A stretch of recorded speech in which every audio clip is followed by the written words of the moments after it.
Tuhan, Shalom semuanya, apa kabar?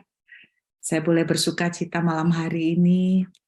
Saudara, hari ini saya rindu sekali untuk berbagi kepada Anda. Kalau Anda suka dengan judul khotbah, maka judul khotbah saya hari ini adalah Hari Baik Setiap Hari. Saudara, ada orang bilang hari ini gua pas sial.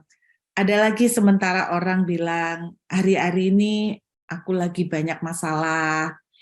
Ada yang lagi sementara yang lain bilang, hari-hari ini memang gue banyak hoki, dan sebagainya.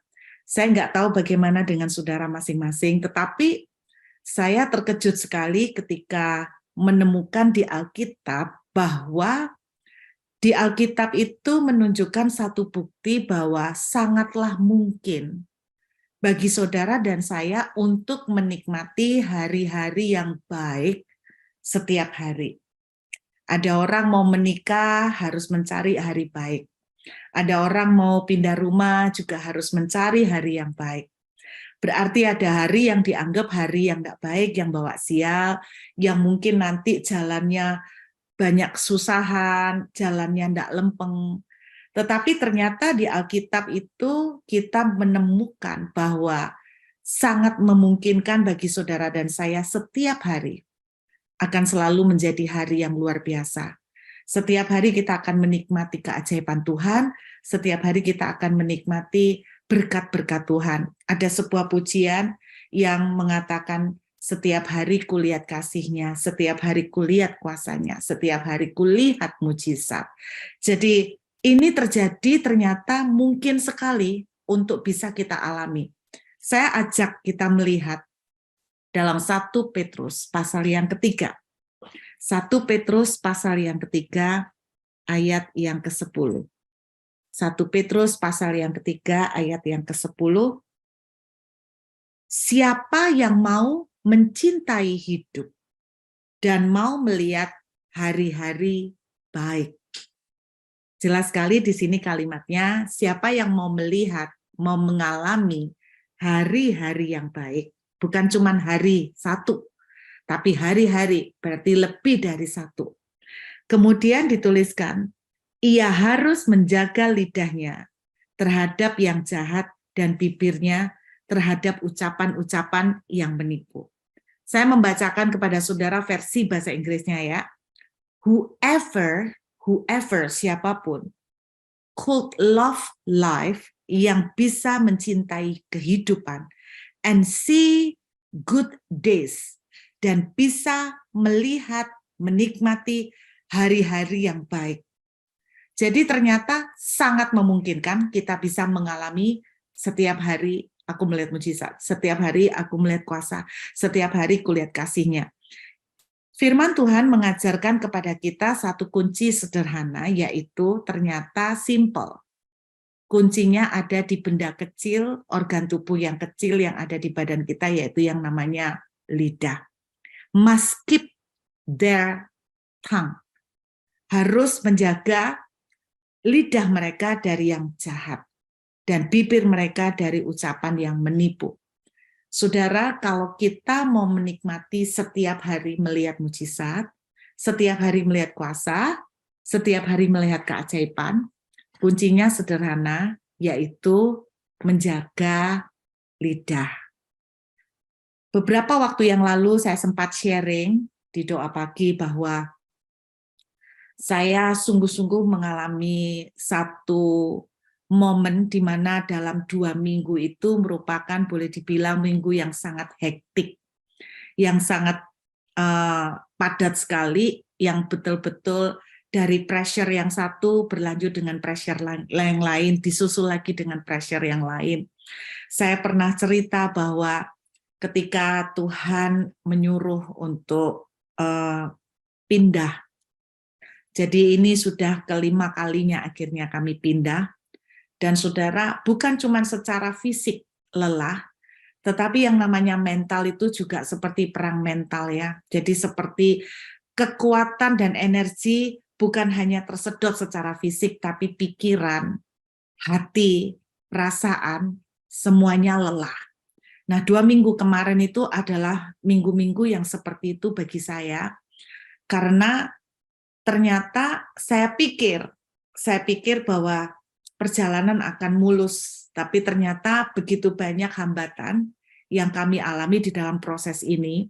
Saya pernah mengalami ketakutan, jangan sampai setelah barang keluar dari rumah, saya nggak tahu harus kemana.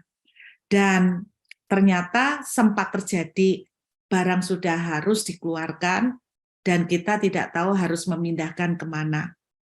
Dan pada waktu itu terjadi, sungguh, saudara, saya betul-betul orang bilang sepaneng, stres, seperti gelap. Saya dengan suami sampai cuman sempat duduk di lantai, cuman pandangan kosong, speechless, nangis juga enggak bisa, mau apa-apa itu sepertinya sudah lemes, sudah seperti nggak tahu mau bikin apa. Pada waktu itulah saya belajar satu kebenaran sederhana yang sempat saya bagikan di doa pagi, bahwa saya punya pilihan di tengah momen yang penuh dengan tekanan itu, di tengah momen yang sangat sulit dan hektik banget, saya punya pilihan. Saya punya pilihan yang pertama, saya bisa emosional. Emosional dalam arti saya bisa marah, saya bisa kecewa, dan kemudian meluapkan kekecewaan itu ke keluarga, mungkin bisa melampiaskan ke orang lain, atau dalam bentuk ngomel, mengeluh, menggerutu, saya bisa. Dan ini rata-rata reaksi yang secara umum banyak yang kita pilih adalah seperti reaksi yang ini. Tetapi ada reaksi yang kedua yang hari itu Tuhan ajarkan kepada saya, yaitu mengambil keputusan untuk tidak mengikuti emosional, mengambil keputusan untuk tidak menggerutu, tetapi sebaliknya mengambil keputusan untuk daripada mengeluarkan kata-kata keluhan, saya akhirnya berteriak dan berkata begini, haleluya. Ya walaupun dengan tarik nafas yang panjang, haleluya. Jadi ada dua pilihan, saya bisa memilih untuk ngomel, atau saya bisa memilih untuk mengucapkan syukur. Nah, saudara, malam hari ini, kata 1 Petrus pasal 3 ayat 10, kita bisa mengalami setiap hari itu banyak sekali mujizat pada saat kita bisa menjaga mulut kita. Ternyata menurut ayat ini, mulut kita bisa merubah hari itu menjadi hari mujizat, atau hari itu akan menjadi makin nightmare. Sebagaimana yang Alkitab katakan, saya cuma mulai mikir gini ya, dari ayat 1 Petrus 3 ayat 10 ini, bagaimana sih dampak dari sejauh apa pengaruh dari mulut saya kok menentukan hari itu bisa menjadi hari baik atau menjadi hari yang tidak baik, menjadi hari yang luar biasa atau menjadi hari yang buruk. Nah, saya akan mengajak kita melihat dua reaksi ini.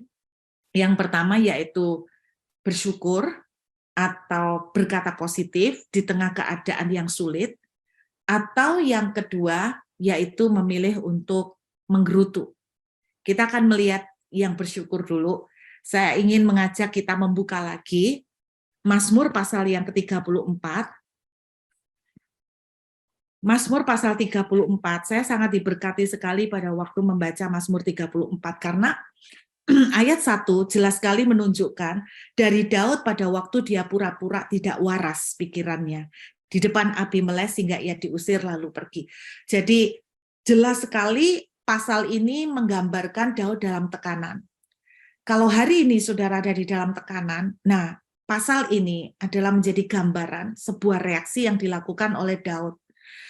Dan ketika dia dalam tekanan, terancam nyawanya, di depan Raja Abimelek dia pura-pura gila.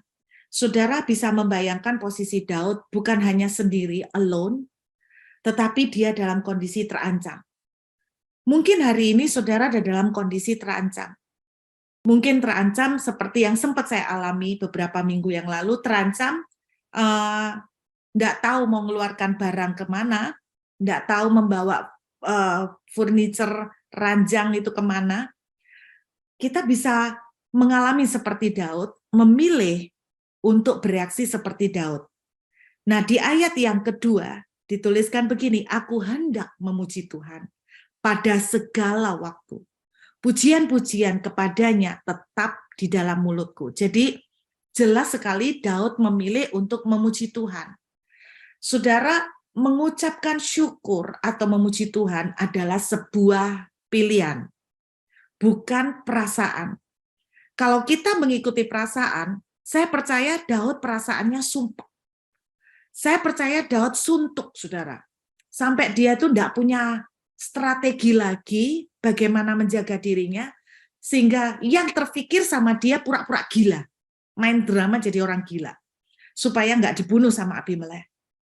Saudara, tapi yang luar biasa, di tengah kesumpakannya dia, di tengah tekanannya, Daud memutuskan bahwa hatinya tertekan, pikirannya gelap, tapi mulutnya masih bebas.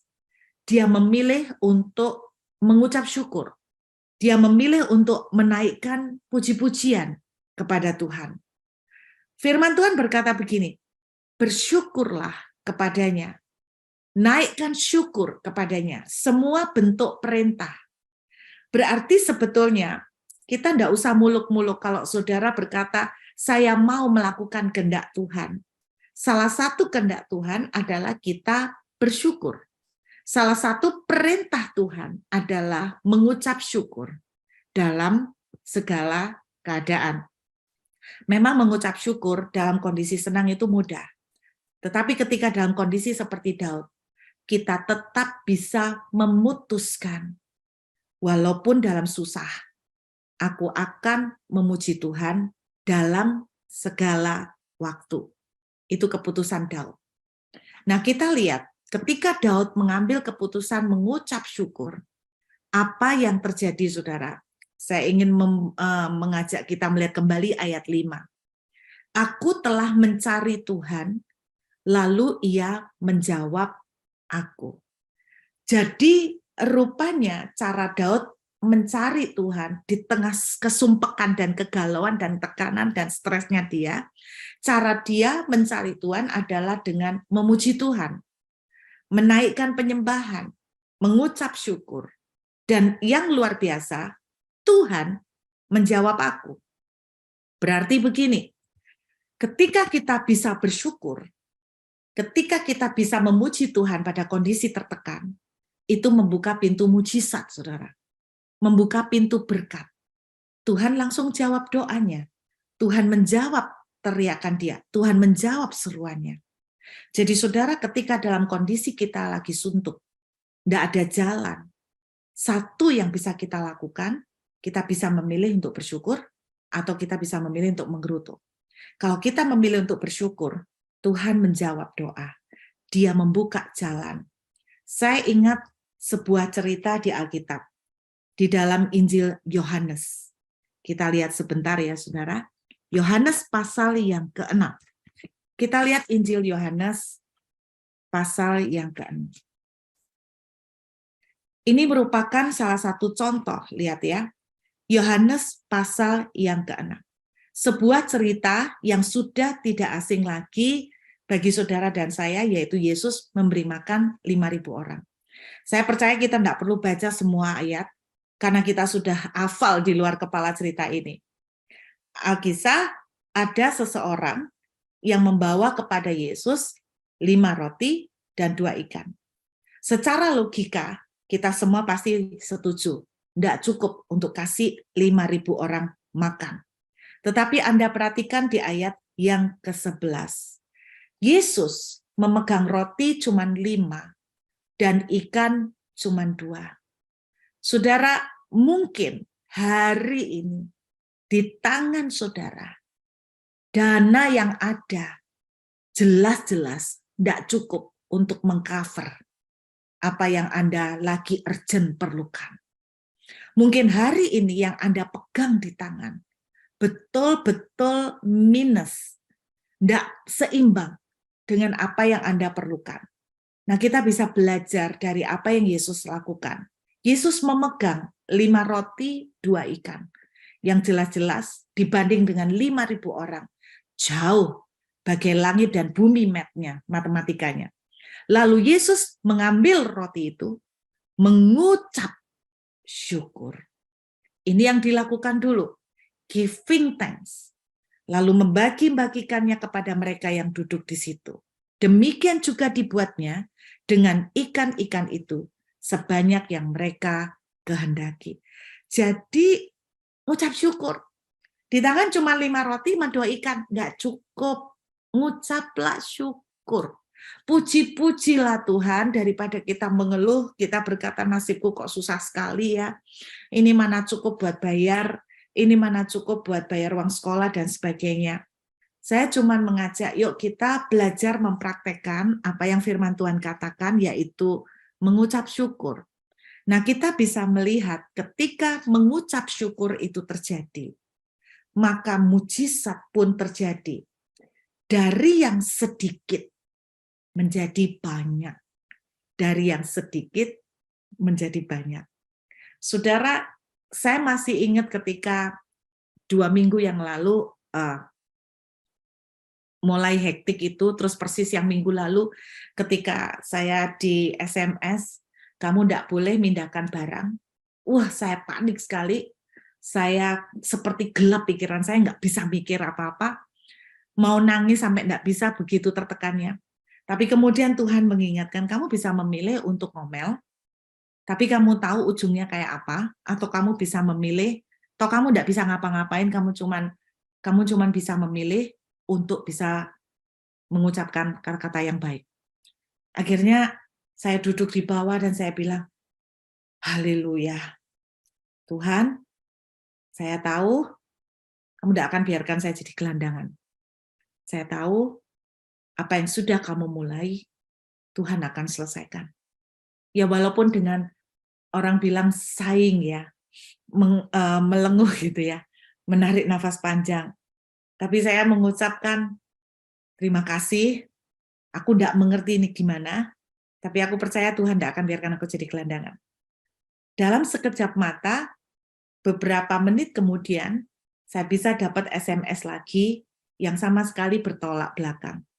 Dan SMS itu mengatakan, kamu bisa masukkan barang ke tempat ini. Jadi saudara, dalam waktu hanya sekian jeda beberapa menit, keputusan itu bisa berubah sebegitu luar biasanya. Dari yang tidak bisa menjadi bisa. Dari yang tidak boleh menjadi boleh. Saudara, mungkin inilah yang dirasakan oleh Daud bahwa ketika di dalam kondisi tertekan, dia menaikkan ucapan syukur kepada Tuhan. Lalu Tuhan menjawab dia.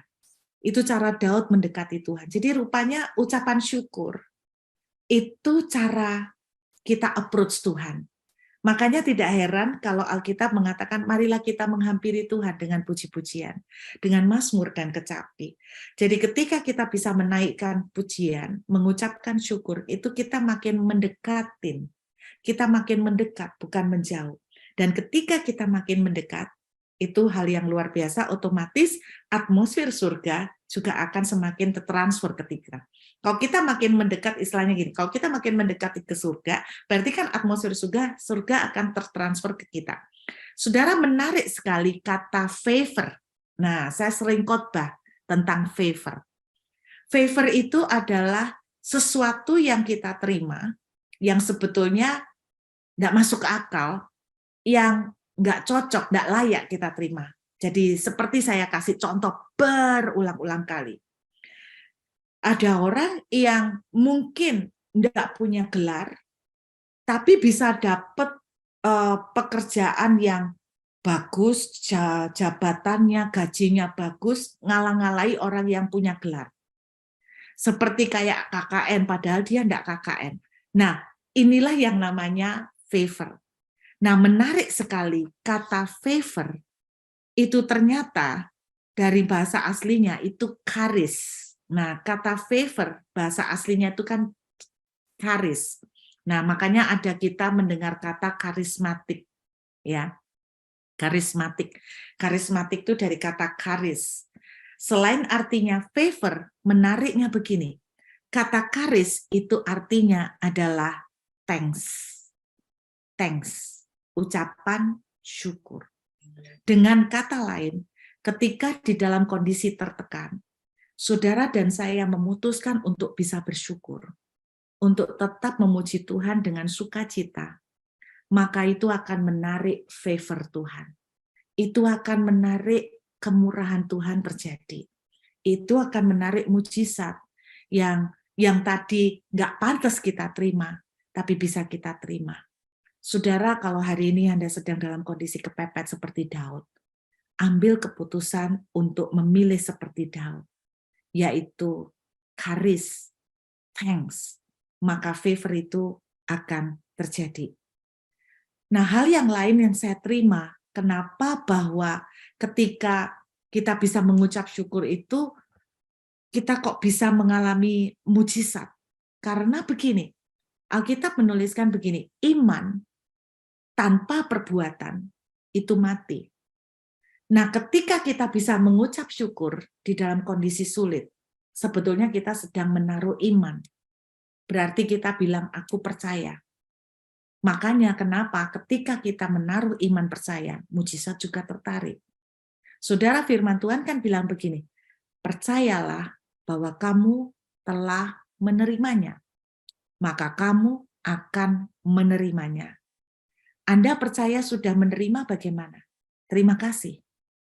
Jadi, saya bilang waktu itu, Tuhan terima kasih. Saya sudah punya tempat untuk naruh barang. Tuhan terima kasih. Saya tidak akan jadi lontang-lantung gelandangan tidak jelas. Tuhan terima kasih. Saya pasti tepat waktu bisa meletakkan barang-barang rumah saya. Jadi itu seakan-akan sudah seperti begitu percaya bahwa saya telah mendapatkannya. Makanya kenapa ketika kita bisa bersyukur, kuasa bersyukur terutama dalam keadaan sulit itu sangat besar. Kalau kita bersyukur dalam kondisi senang, itu mah biasa. Tapi ketika kita bersyukur di tengah kondisi tidak punya, di tengah kondisi sedang kepepet, di tengah kondisi sedang sakit, di tengah kondisi sedang dalam masalah, maka itu kuasanya sangat besar. Karena kita itu sedang begitu percayanya dengan Tuhan. Dan ketika kita menaruh iman yang luar biasa, maka favor atau kasih karunia, kemurahan Tuhan juga akan terjadi buat saudara dan saya. Amin. Nah, itu yang dikatakan. Sekarang kita akan melihat tentang mengeluh. Kita akan melihat tentang mengeluh, ya. Nah, selama ini kita menganggap mengeluh itu manusiawi, normal. Semua orang namanya manusia ya mengeluh lah, Bu, itu kan wajar sih namanya orang. Karena kita terlalu menganggap wajar, makanya kita terlalu biasa untuk mengeluh, kita mengentengkan, kita menggampangkan, sedikit-sedikit gerutu, sedikit-sedikit mengeluh. Saya terkejut ketika membaca dan mempelajari tentang mengeluh. Serem sekali loh saudara. Saya ajak kita melihat 1 Korintus pasal yang ke-10, ayat yang ke-10. 1 Korintus pasal yang ke-10, ayat yang ke-10. Dan janganlah bersungut-sungut, seperti yang dilakukan oleh beberapa orang dari mereka, sehingga mereka dibinasakan oleh malaikat maut. Alkitab mengatakan begini, ketika saudara dan saya bersungut-sungut, nah ini yang banyak dari kita nggak sadari, kita sebetulnya sedang mengundang malaikat maut. Saya ini sering ngomong sama anak-anak saya bahwa kalau kita itu mengeluh, kita tuh sedang menginvite, welcome yang namanya Sabtu Spirit, yaitu Spirit of Death. 1 Korintus pasal 10 ayat 10 mengatakan ketika mereka bersungut-sungut, maka kemudian mereka dibinasakan oleh malaikat maut.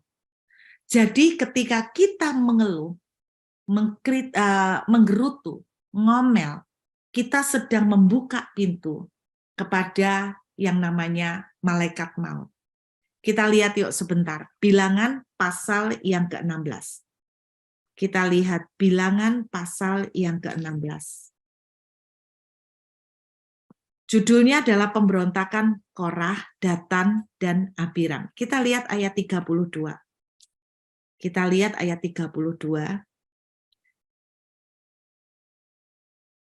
Dan bumi membuka mulutnya dan menelan mereka dengan seisi rumahnya dan dengan semua orang yang ada pada Korah dan dengan segala harta milik mereka. Bumi menelan, bukan cuma nyawa, tapi harta. Demikianlah mereka dengan semua orang yang ada pada mereka turun hidup-hidup ke dunia orang mati, dan bumi menutupi mereka sehingga mereka binasa dari tengah-tengah jemaah itu. Saudara, berkali-kali Musa itu nawar sama Tuhan. Tuhan masakan karena dosa satu orang, seluruh keluarga mereka itu ikut dibinasakan. Tapi pada cerita ini, kalau Anda lihat, itu mengerikan sekali. Hari itu dari jumlah mereka yang mati, yang kena tulah aja sekitar 14.700 orang banyaknya. Gara-gara yang ngomel itu Korah, Datan, Abiram, 3 orang. Jadi keluarga mereka, anak-anak mereka, semuanya kena telan bumi. Bukan cuma mereka, tapi harta mereka. Nah, sebetulnya ketika kita mengeluh, sebetulnya kita sedang mengundang kematian kepada berkat-berkat kita.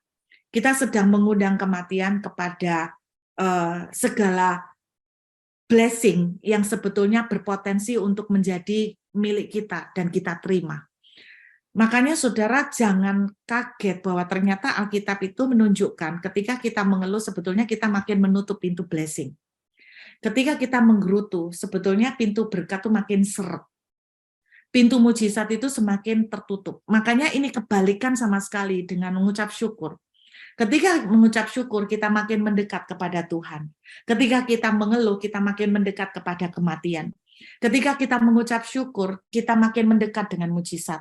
Ketika kita mengeluh, kita mematikan mujizat. Kita menghabiskan mujizat. Ketika kita mengucap syukur, saudara, favor Tuhan itu akan terjadi. Tetapi ketika kita mengeluh, bukan favor, tapi nightmare yang akan terjadi. Jadi kutuk itulah yang akan terjadi. Karena itu bahaya sekali, saudara, ketika saudara mengeluh tanpa sadar, sebetulnya saudara yang mempersulit jalan saudara sendiri. Ketika saya mengeluh, saya tuh memperberat jalan saya sendiri, saya memperberat berkat-berkat saya sendiri, saya memperberat istilahnya potensi-potensi blessing yang bisa Tuhan berikan untuk saya. Jadi ketika saya mengerti ini, serem sekali loh tentang mengeluh. Saya akan ajak lihat lagi ya. Kita buka di dalam kitab Yudas, surat Yudas, pasal yang pertama. Yudas cuma 1 pasal ya. Anda lihat surat Yudas, pasal yang pertama, kita lihat ayat yang ke-15 dan ayat ke-16. Hendak menghakimi semua orang dan menjatuhkan hukuman atas orang-orang fasik karena sebuah perbuatan fasik yang mereka lakukan dan karena semua kata-kata nista yang diucapkan orang-orang berdosa yang fasik itu terhadap Tuhan. Ayat 16, nah ini Anda perhatikan ayat 16. Mereka itu orang-orang yang menggerutu dan mengeluh tentang nasibnya. Loh, menggerutu dan mengeluh tentang nasib loh Bapak Ibu, bukan tentang Tuhan loh, tentang nasib loh. Hati-hati, siapa di antara kita yang seringkali menggerutu soal nasib? Aduh, aku kok cek susah nih ya. Aduh, orang Surabaya cek soro nih ya nasibku ya. Terus kerjaanku kok setengah mati ya. Kok nasibku kayak gini ya. Bosku kok cek jahat ya, kok jahatnya pol gitu kan. Jadi Anda lihat, mereka itu orang-orang yang menggerutu loh. Dan mengeluh tentang nasibnya. Mengeluh tentang nasibnya. Lihat. Ternyata kalau Anda membaca mulai dari ayat 14, 15, 16, Bapak Ibu serem loh. Orang yang menggerutu atau suka mengeluh itu masuk kategori orang yang akan masuk di penghakiman kekal. Hati-hati. Jadi ternyata Anda jangan membayangkan yang masuk di penghakiman kekal, yang dapat ancaman death penalty neraka, itu orang yang berzina, orang yang bermain dengan dunia kegelapan. Kita membayangkannya yang dosa-dosa yang gede-gede. Orang yang menduakan Tuhan, orang yang menghujat Tuhan. Enggak loh. Ternyata salah satu orang yang juga masuk dalam kategori itu adalah orang-orang yang suka menggerutu. Menggerutu soal apa? Anda lihat, tentang nasibnya loh, sudah jelas-jelas ngomong loh. Tentang nasibnya. Serem enggak, saudara? Tentang nasibnya. Jadi Anda lihat, ketika kita menggerutu, sebetulnya ancamannya serem sekali loh. Ketika kita menggerutu, ancamannya serem. Makin mendekat kepada neraka. Ketika kita mengucap syukur, kita makin mendekat kepada surga. Amin. Dan ternyata kata menggerutu, atau mengeluh, atau komplain, bahasa Ibraninya, kalau kata bersyukur tadi, salah satunya adalah karis, thanks, adalah favor. Ternyata menggerutu atau mengeluh, bahasa aslinya dalam bahasa Ibrani adalah lun, L-U-N. Apa artinya lun? Lun itu kalau bahasa Inggris salah satunya adalah abide. Kata abide, saya pernah mengkhotbahkan judul khotbah abide in him. Kata abide itu artinya menetap, tinggal menetap. Tapi menetapnya bukan di permukaan. Jadi saya dulu pernah menggambarkan teh celup. Kalau saudara pernah lihat saset teh terus dicelupkan ke dalam air panas, itu tehnya itu di dalam air, itu namanya abide. Jadi tinggalnya itu di dalam. Nah, kata abide ternyata juga punya asli akar katanya sama, lun. Nah, yang amazing kata mengeluh itu punya asal kata juga lun, tetapi dia punya pengertian lebih lagi, yaitu artinya tinggal menetap di dalam kegelapan. Kalau bahasa sederhananya, remain in the night. Tinggal menetap di dalam malam. Nah, Anda tahu artinya ketika kita itu komplain, ketika kita ngomel, ketika kita mengeluh, saudara dan saya sedang menetap di dalam kegelapan. Artinya, kondisi itu akan makin lama, kita makin sulit untuk melihat mujizat. Kita akan tinggal di dalam kondisi tekanan itu makin panjang. Kita akan di dalam masalah itu tidak selesai-selesai. Serem kan, saudara? Jadi ternyata dampak dari mengeluh itu mengerikan loh. Kalau ketika kita bersyukur, kita mendekat kepada Tuhan, ke surga. Ketika kita mengeluh, kita mendekat kepada neraka. Kalau kita sedang bisa bersyukur, maka favor, mujizat akan terjadi. Mujizat akan dinyatakan. Tapi kalau kita ngomel, mengeluh, maka yang terjadi kita menetap di dalam kegelapan. Jadi kita tetap agak panjang dan lama di dalam kesusahan itu. Kesusahan itu tidak selesai-selesai gitu loh, saudara. Nggak akan selesai-selesai, nggak beres-beres. Dan yang lebih serem lagi, ketika kita mengeluh, saudara dan saya masuk calon yang memenuhi persyaratan penghakiman terakhir, dekat perapian, di mana ada ratap dan kertak gigi. Nggak main-main loh. Pada waktu saya ngerti ini, betapa bahayanya kita mengeluh. Nah, saudara, itu sebabnya 1 Petrus 3 ayat 10 mengatakan begini. Kalau kamu mau menikmati hari-hari, bukan cuma 1 hari, hari-hari yang baik, maka bersyukurlah. Jagalah lidahmu dari keluhan. Jagalah lidahmu dari menggerutu. Mengucap syukurlah. Saudara, ingat, mengucap syukur yang ditunjukkan oleh Daud bukan pada saat persoalan sudah selesai. tapi justru ketika dia di dalam persoalan. Tetapi Daud berkata, aku memuji Tuhan dalam segala waktu, lalu ia menjawab aku. Dia tidak tinggal terus di dalam kesusahannya. Kenapa? Karena Tuhan segera mengangkat dia. Saya berharap hari ini, malam hari ini, ketika kita sedang di dalam kesusahan, ambil keputusan untuk mengucap syukur.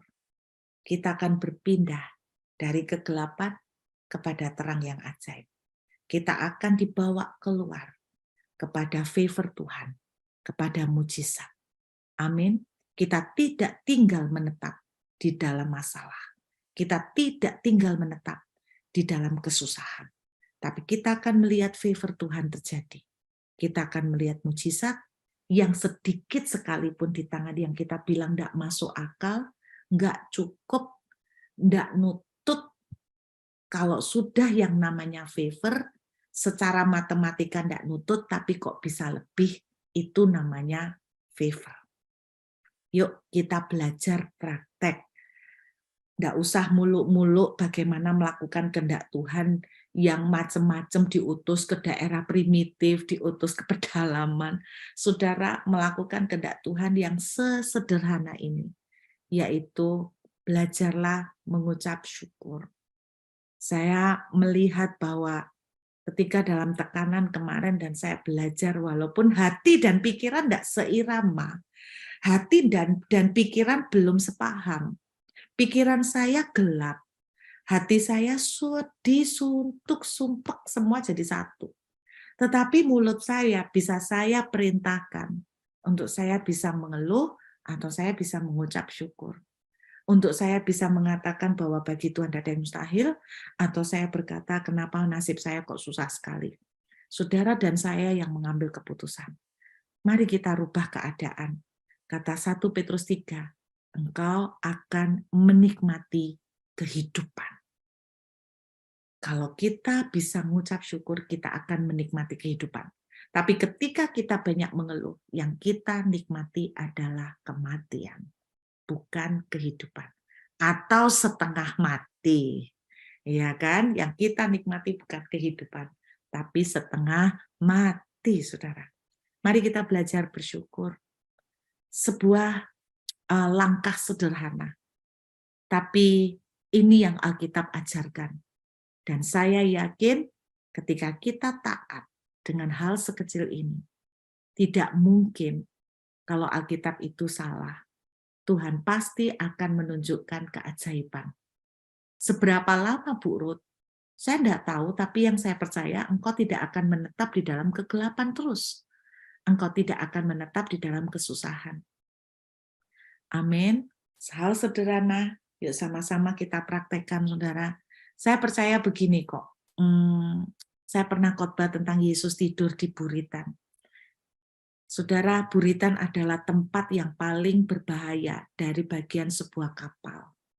Kenapa Yesus tidur di buritan? Kenapa tidak di bagian kapal yang lain?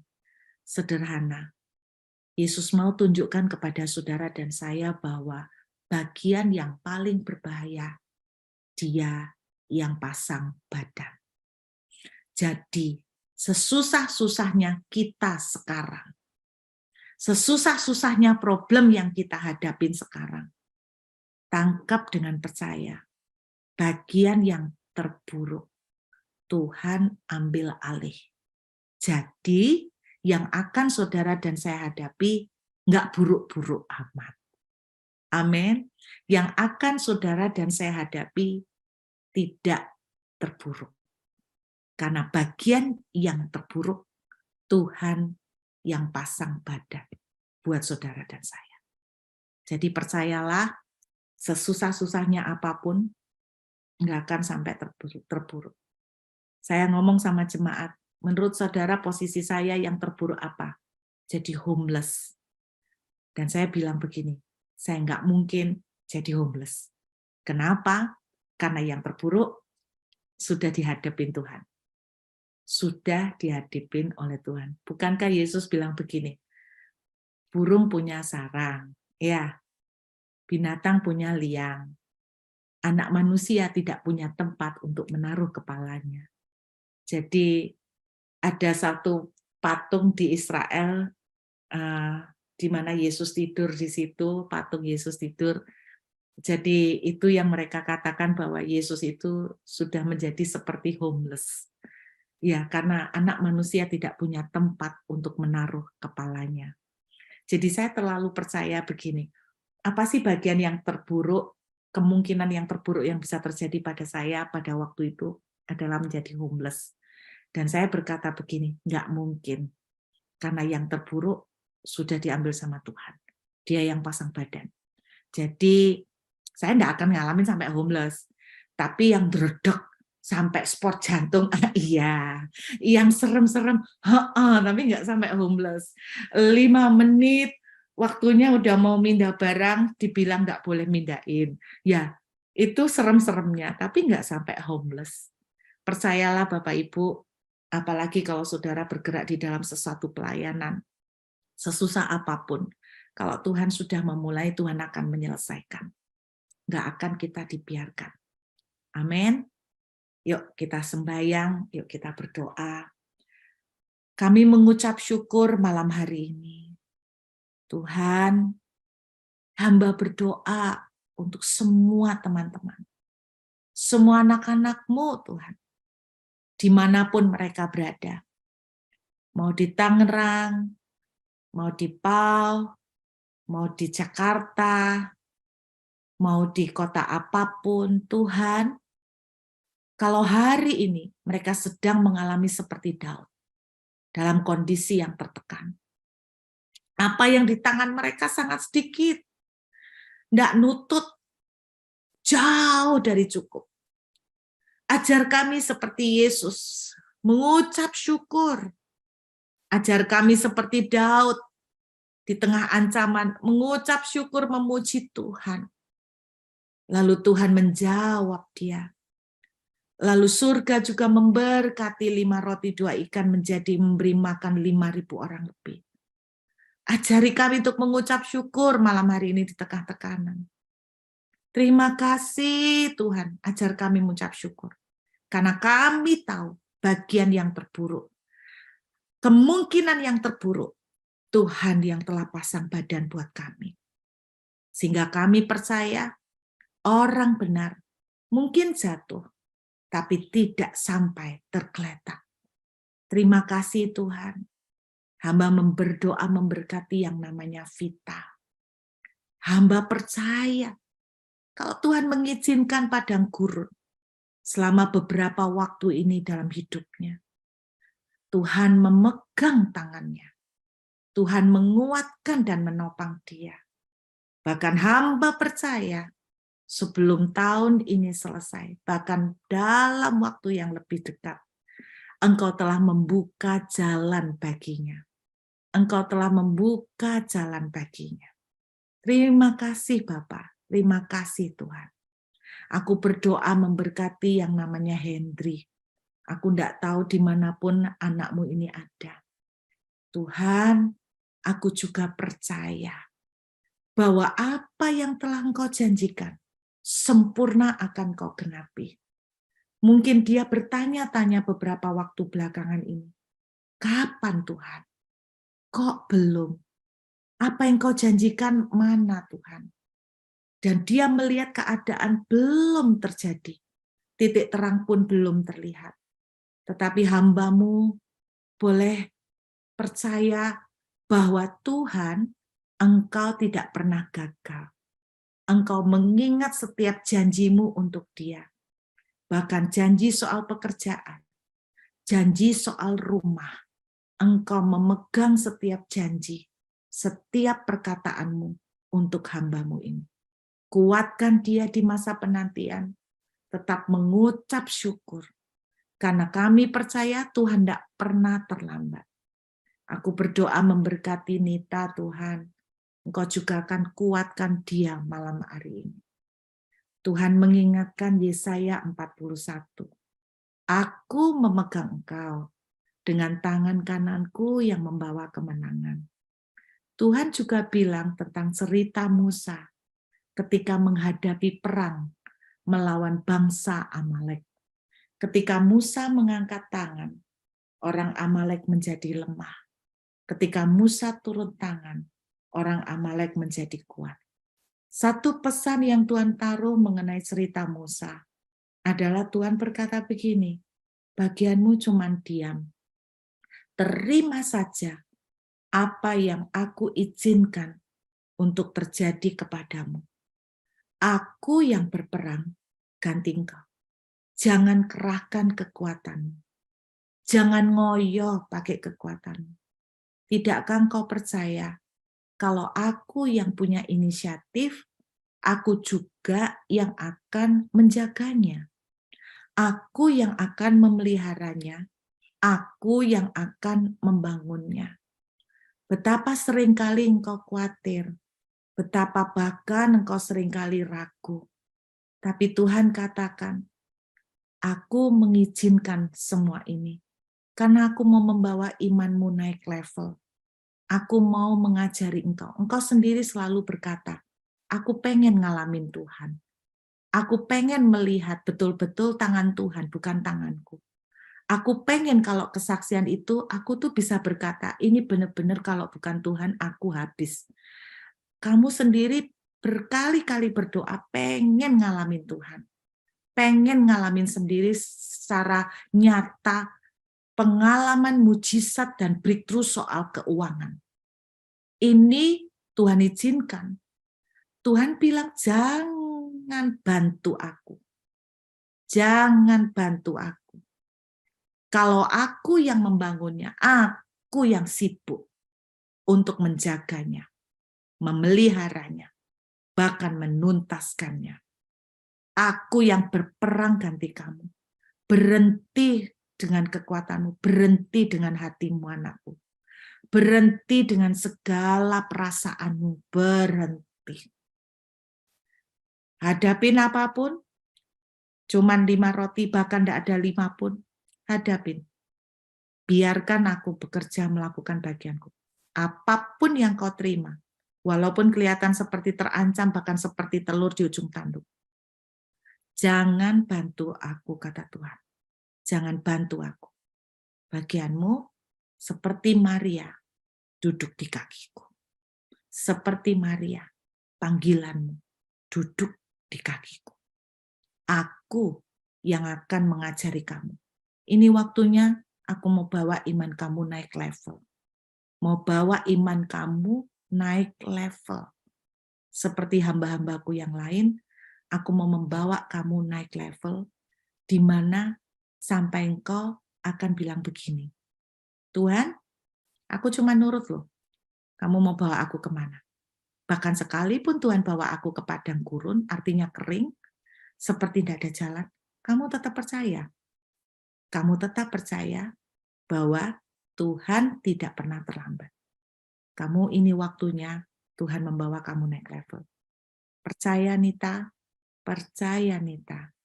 Tuhan tidak pernah biarkan kita tergeletak. Terima kasih Tuhan.